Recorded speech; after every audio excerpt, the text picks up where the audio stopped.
Excuse me, if I may Ha! interrupt. He did it. He found child in the water. Is the trial still going? Or what did he find? Did he maybe hear a mysterious voice while he was in the primordial seawater? Did he see something like we saw child? Fremine! Huh, you finally made it. I assume this means you've completed your mission? Mm-hmm. Any mission Father assigns to me will always be top priority. With some help from the other Fatui, Fremine brings the stone slate onto the stage. Ha! Is that the first prophecy slate? So that's FOCALORS.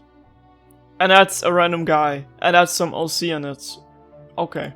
Huh. So the knave privately arranged for Fremine to try and find the missing slate? I knew someone was gonna bring that slate in here. I looked everywhere and finally found it at the bottom of the sea. It took me a long time to get around some dangerous stretches of water. But has the trial already concluded? Then doesn't that mean I've come too late? Oh no. Father will be disappointed in me. Don't worry. We still got some questions we need answered. Thank you for your hard work, Mr. Fremine. Please allow me to review the record left on the slate.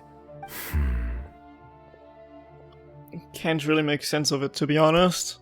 Traveler, I believe that you have already seen the other existing slates, and would like you to come here and confirm their contents. Trying. Don't know how good I can be with like interpreting these. Huh? So what do you see? What is it? Looks like the Hydro Archon. Previous Hydro Archon releasing her divine power turned the Oceanids into human beings. Oh, Farina has been an Oceanid. I believe I've now made sense of the Hydro Archon's crime. It has to do with Fontaine's lost history. Or is it like the other way around and she turned people into Oceanids? Huh?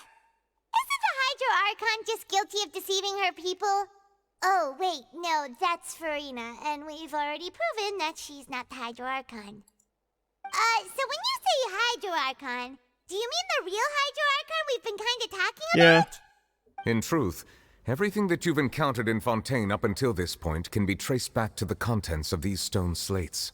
However, I'm uncertain as to how much sense they currently make to you. Association between the contents of the slates and the events in real life.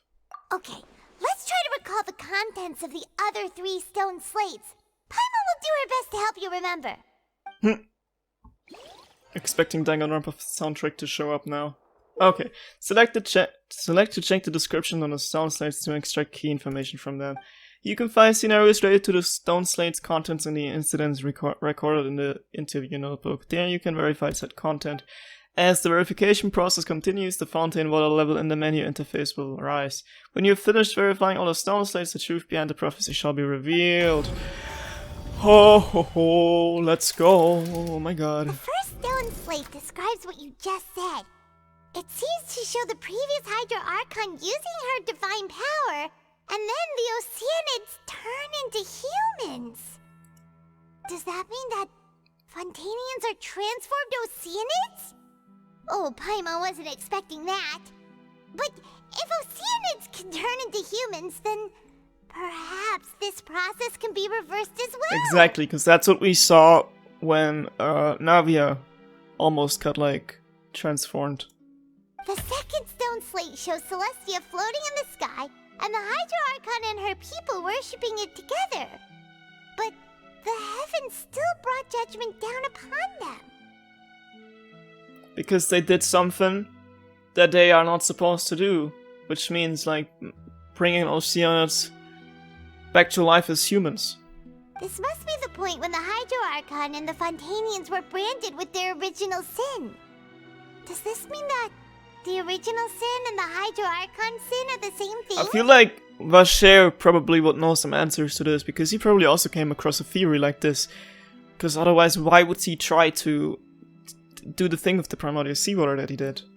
The third slate shows the Hydro Archon sinking into the sea, surrounded by many people. Is that maybe the...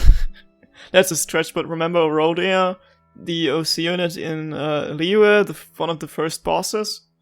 Like, overworld bosses? Like, maybe that's her? I don't know. Huh. That reminds Paimon, didn't we also watch that happen to someone else? Well, the fourth Slate is the prophecy the Fontanians have been talking about. People dissolving into the sea, the Hydro Archon crying on her throne, and so on. But maybe this picture could also be the situation we're in right now. And now we are prone to change the prophecy. This could maybe also... I mean, it looks like Celestia because it looks like the starting screen of the game. But it could also be the throne that she's sitting is like the Oratrice right now, like in the Opera Epiclese. We didn't believe that such a crazy disaster could happen at first, did we? But after that incident, it was just a question of when and not if. Prophecy Slate. The stone slate in the ruin showing the prophecy described the history of the future. The first piece that was originally missing has been found by Fremine. It seems to show the former Hydro Archon using divine power to turn Oceanids into people. The truth behind the serial disappearances of young women case. It turns out that Fontanians can be dissolved by water from the primordial sea. Over the years, Vashek kidnapped and dissolved many young girls for his experiments to try and find a way to bring back his wife, who had been dissolved. Though Neverlet believed Child to be innocent, the Oratrice judged him as guilty in the end, and even Farina didn't know why. Entrance of the primordial sea is this one, I guess? Okay. We know from the case of the serial disappearances of young women that Fontanians can be dissolved in primordial seawater. And the first stone slate tells us that long ago, the Hydro Archon used her power to turn Oceanids into humans. This might be the reason that Fontanians can dissolve. Okay, the real events. The fact that Fontanians can dissolve in primordial seawater, becoming Oceanids, is proof of their origin. Stone slate in a ruin showing the prophecy to describe a history of the future. This is the second slate. Shows Celestia floating in the sky and the Hydro Archon and the people worshipping it together. Judged him as guilty and even Farina didn't know why. Enters the primordial sea is sealed beneath the forbidden zone. The fathers of Meropide and reasonable prison. Temporary pushback. Ruins. Navia fell into water containing primordial seawater, only the protection of the dead members of the Predator from dissolving. By connecting your conscience, believe the prophecy will certainly happen, but that you needn't give up all hope. The court proved that Farina was not the Hydro Archon, the verdict the Hydro Archon guilty. Yes. Perhaps what is about to take place has all happened before. The true sin of the Hydro Archon that Neverlet mentioned, and the original sin cast down on the people of Fontaine by Celestia, as recorded on the stone slates. Okay. Verified truth. Stone slates in the ruin showing the prophecy described the history of the future. This is the third slate. Shows the Hydro Archon sinking into the sea surrounded by many people. That doesn't sound... Yeah, sorry. That doesn't... Sorry. Okay. It's not as simple as falling into the sea. When Navia fell into the sea, her consciousness was subjected to judgment. Right, there's no The triangle. stone slates show the people gathered around the Hydro Archon in the sea. Could that be alluding to the same thing? That she was found guilty underwater. Okay. Last one. And I think... That doesn't sound... Come on. Okay. The prophecy from the stone slates found its way into society, but not many people believed it at first. The fortress of Meropide was nearly flooded with primordial seawater, which we know can cause Fontanians to dissolve. It seems increasingly likely that the prophecy may come true. If we hadn't dealt with it in time, things could have gone very badly. Oh, let's go. Time to find out the They'll truth. dissolve into the primordial sea, but won't cease to exist. Their essence will flow in the seawater, converge, and take the form of an Oceanid. The Hydro Archon was sentenced to death in court, shocking everyone present. Perhaps this means that her sin was actually Fontaine's original sin. Navia fell into the water inside those ruins, and she nearly dissolved. She was surrounded by the people of Poisson in a court within her consciousness, and was forced to take part in a trial meant to make her stay. The eruption of the primordial sea at the fortress of Meropide was the surest sign that the prophecy was about to come to pass no matter what. The stone slate's content can all be verified by recent events. If we combine what we know together, loads of truths should come to light. Verification complete. Alright, let's see.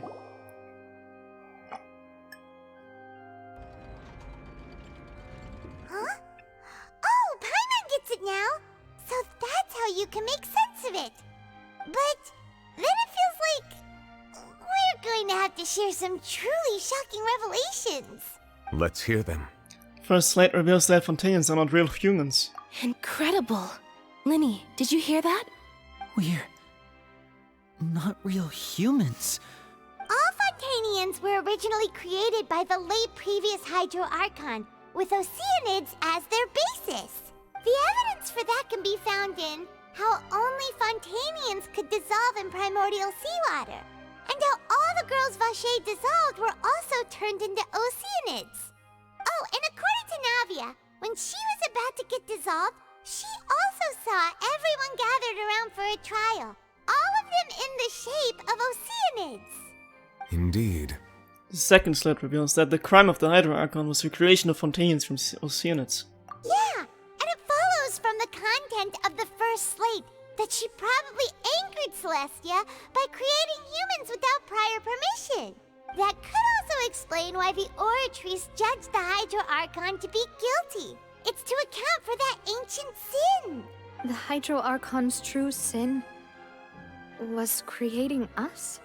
And yet, after many hundreds of years, the Hydro Archon's creations have turned around to try to judge the Archon within the Opera Epiclese.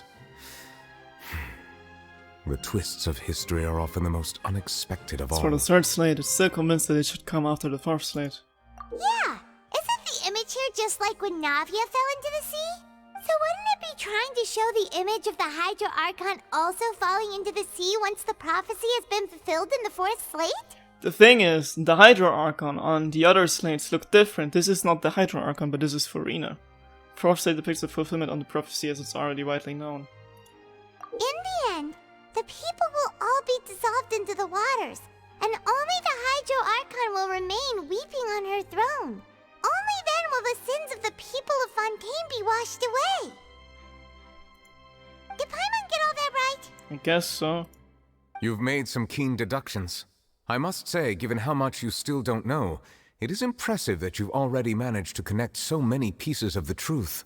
However, while you were able to decode all the information on the slates, they've also been etched with an additional layer of hidden information using a different power source. When we were at the ruins, I tried to decipher the hidden information recorded in the slates. But since we only had 3 slates at the time, I was unable to come to a full conclusion. Now that the slate collection is complete, I shall make another attempt to decipher the narrative recorded within. If everything goes well, we should finally be informed of the unadulterated truth. Oh, let's go.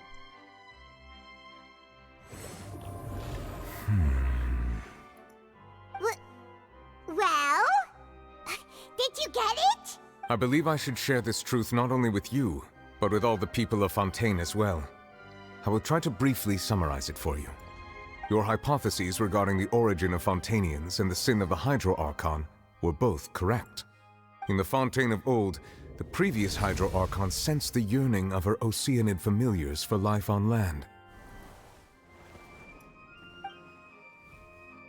The Oceanids were enamored with the beauty and romanticism of human beings, and wishing to have those experiences for themselves, expressed to the Hydro Archon their desire to become of a similar kind.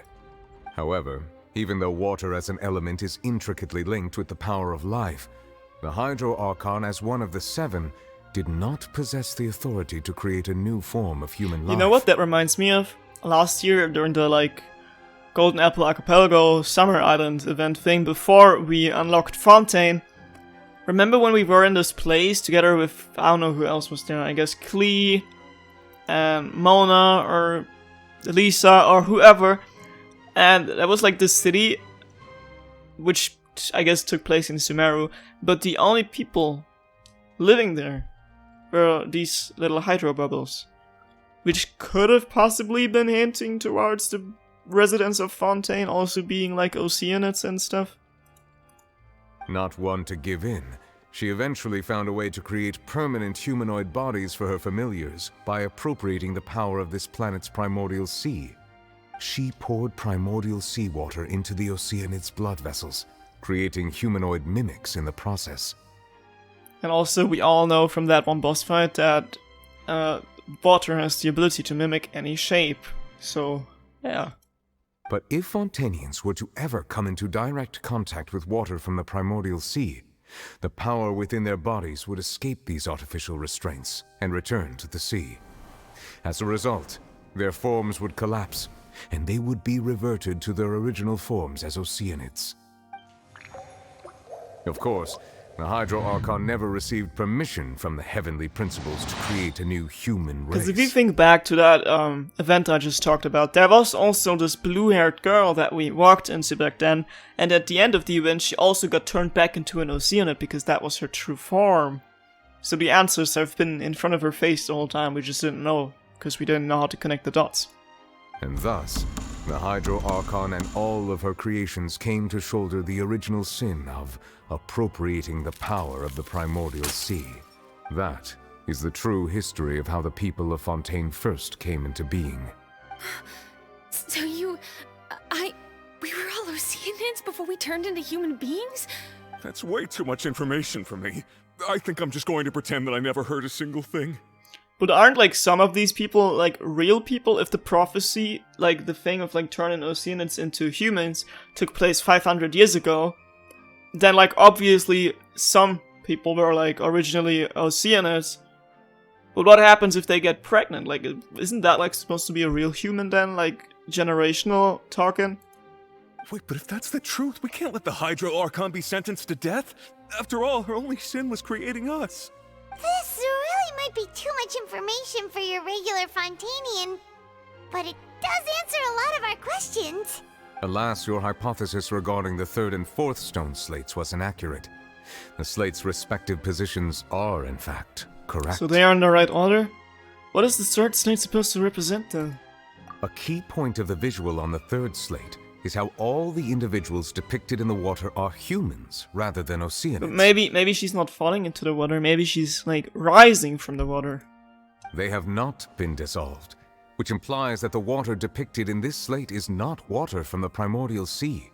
The nation of Fontaine is the nation of Hydro, as well as the nation of trials and justice. Instead of being the literal element, the water in the scene symbolizes judgment and justice. You may also recall Navia's experience. When she fell into the sea, her consciousness was surrounded by that of many others who intended to hold a trial to determine her fate. Therefore, the meaning of the third slate is The trial we're in right now. that the people of Fontaine shall try the Hydro Archon at the court of justice. Yes, it refers to our present situation. I think I'm following now.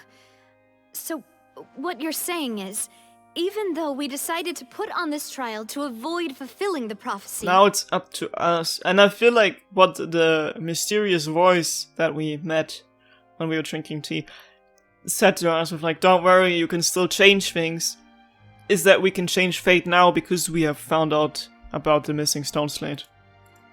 In truth, everything we've done has happened exactly as the prophecy foretold. So now, it seems, we're the ones making sure it comes true. What should we do? Oh no, stop the trial? Feels like there's no way out of this. No matter what, the prophecy will be fulfilled. Is this what it feels like to be a prisoner of fate? How did we not find Child yet?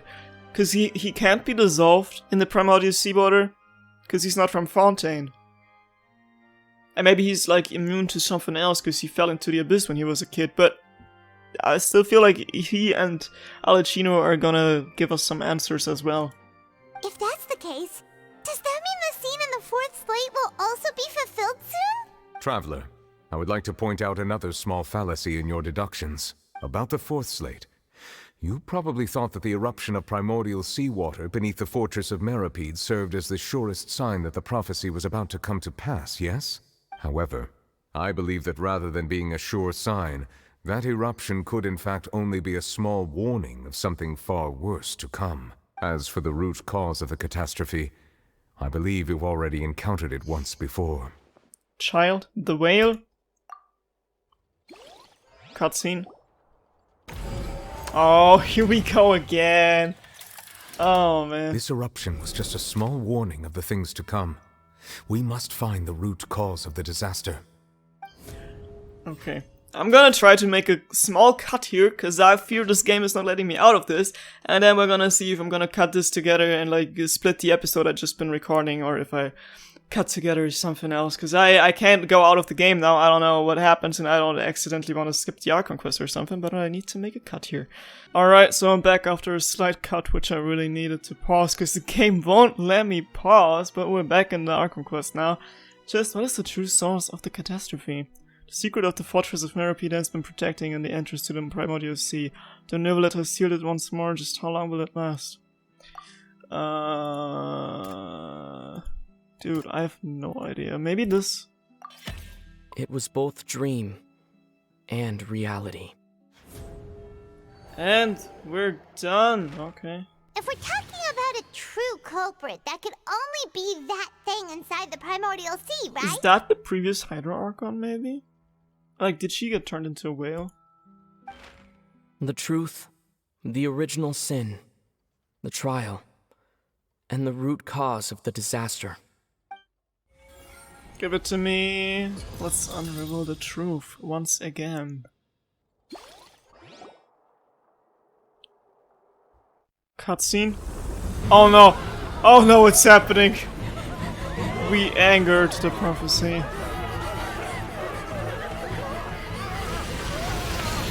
What the?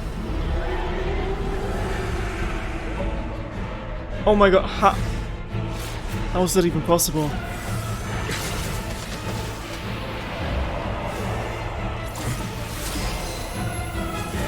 He's so powerful, it's actually insane.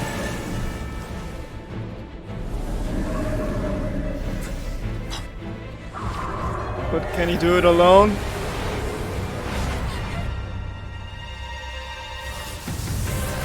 Is that... I knew it! I knew he was gonna show up! Oh my god, okay. If there's a whale, there's child. It's always like that. Oh my god, this is so badass. Oh my god.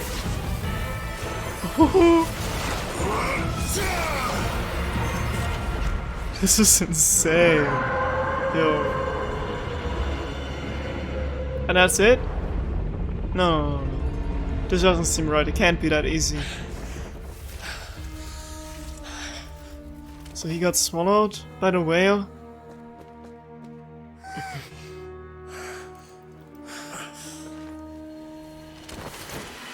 No! No! Hello, I need answers. Oh my god, what just happened? So, child... That was what? way too close! How did that thing just burst into the Opera House? Wait, was that the huge whale you saw in your dream? And Rachel also the one that child saw when he was young. Yeah! Wait, it's all tied together! What the hell? So we've met it at last.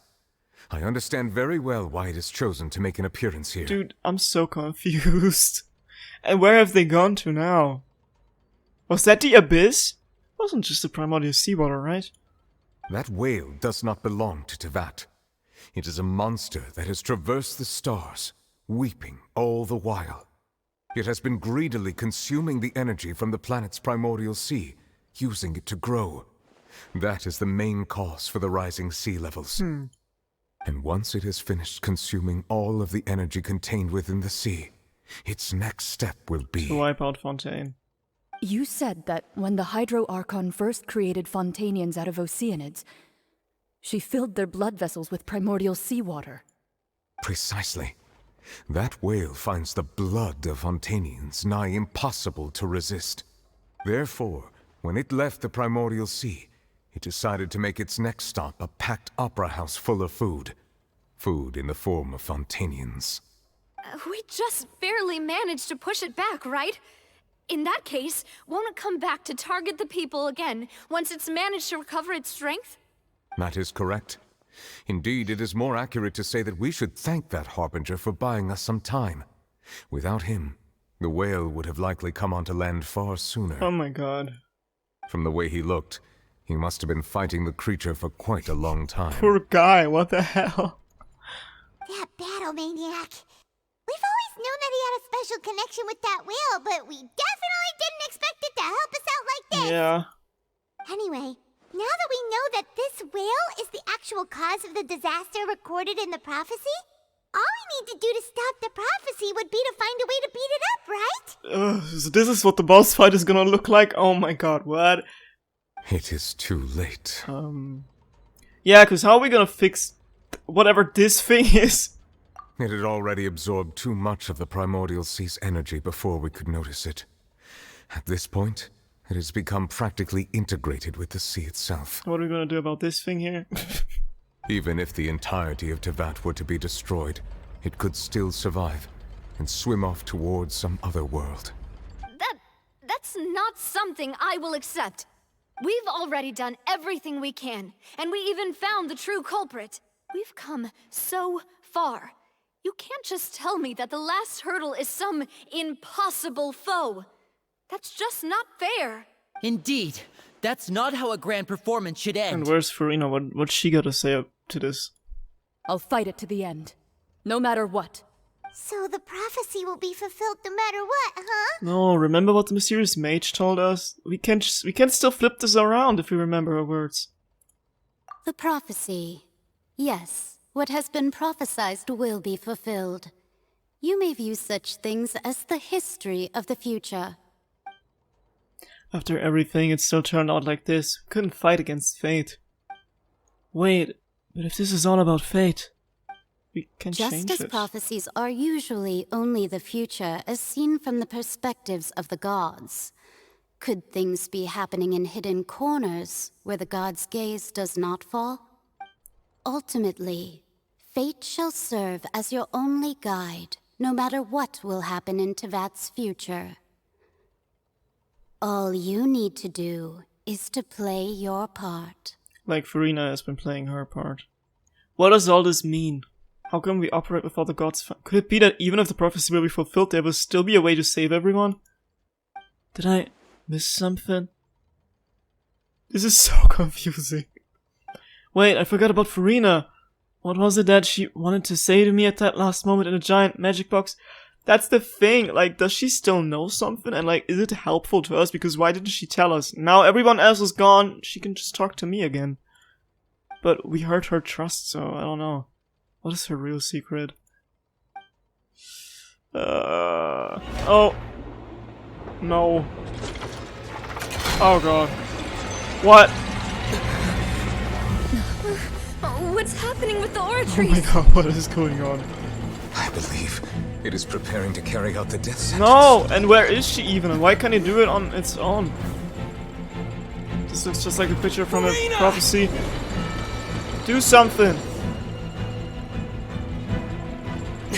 No, I still need answers. Oh my god, what? I'm gonna cry, this is too epic.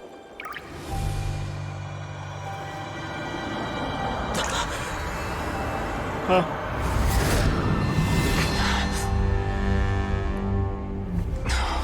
Where are we? That's the real Hydro Archon, isn't it? What is going on? If they tell me I could have saved the game now, I could have quit the game now, and I spent like 2 hours making storage to record again, then I'ma be pissed. Okay. What? Where are we? You. Looks like Farina, but still different.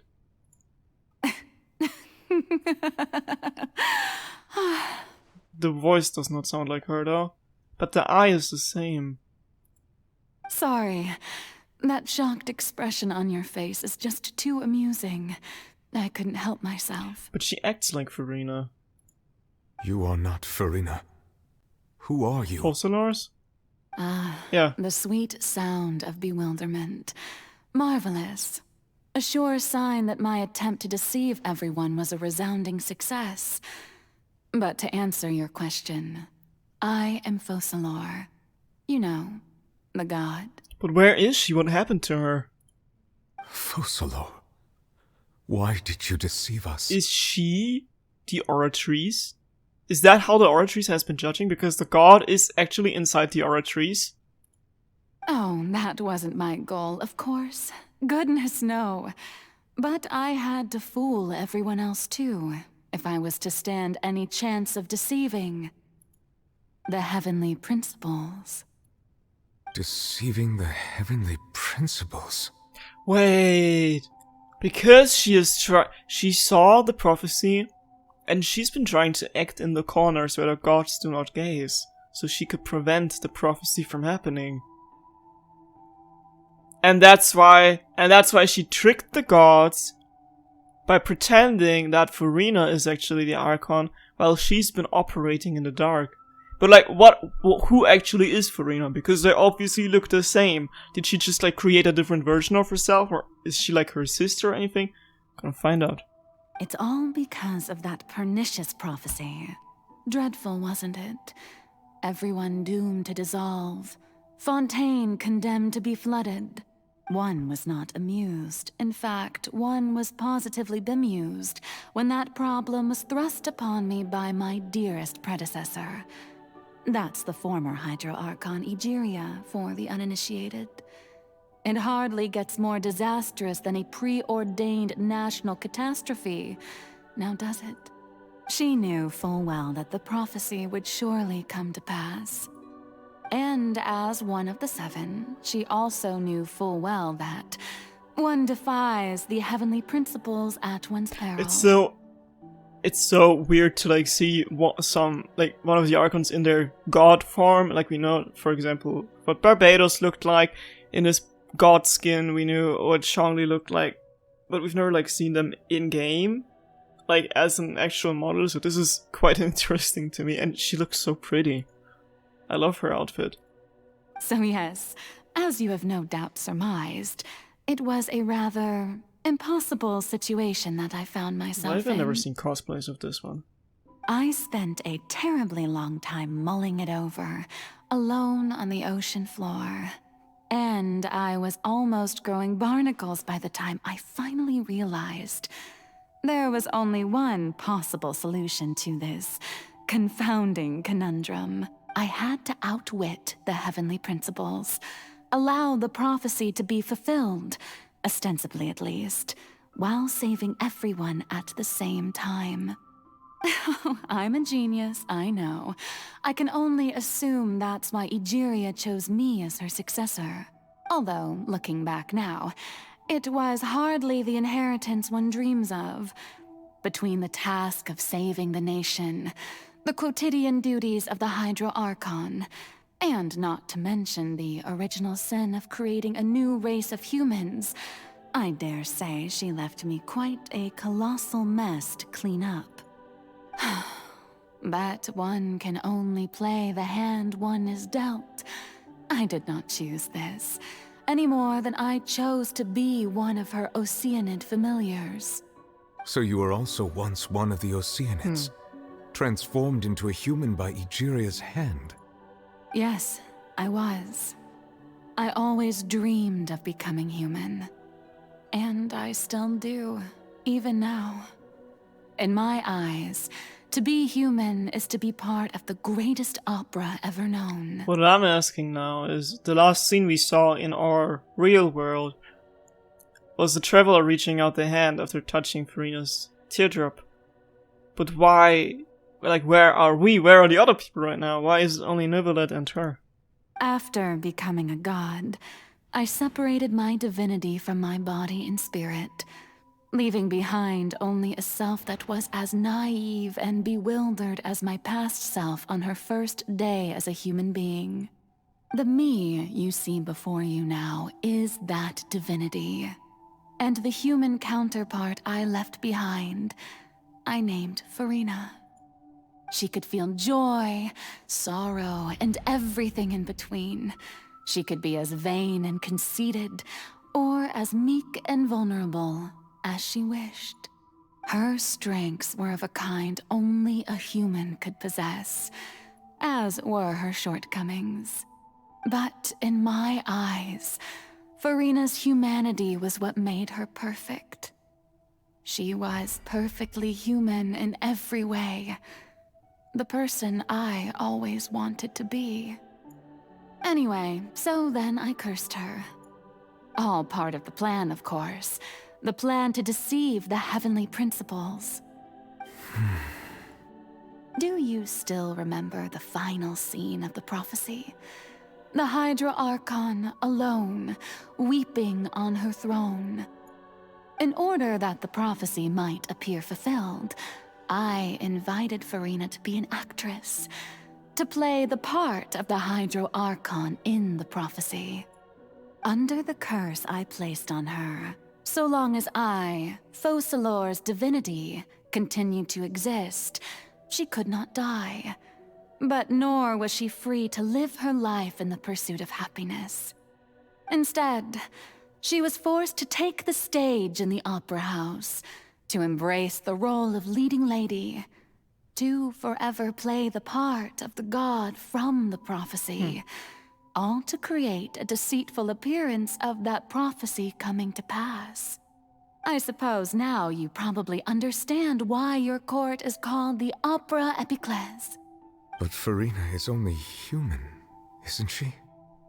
That's a lot of she's got a lot of weight to carry on her shoulders. Even though she has had a long life, her mind is no stronger than that of any other ordinary human being. I cannot begin to fathom what she has had to endure. It must have been torture for her. It has indeed. And although she is, in a sense, me in human form, I most definitely owe her an apology for it.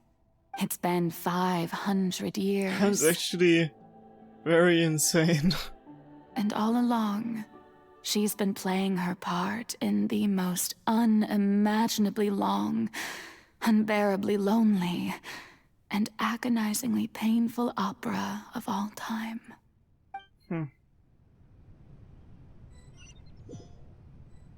I don't know if I expected something like this, but it did hit me harder than I thought.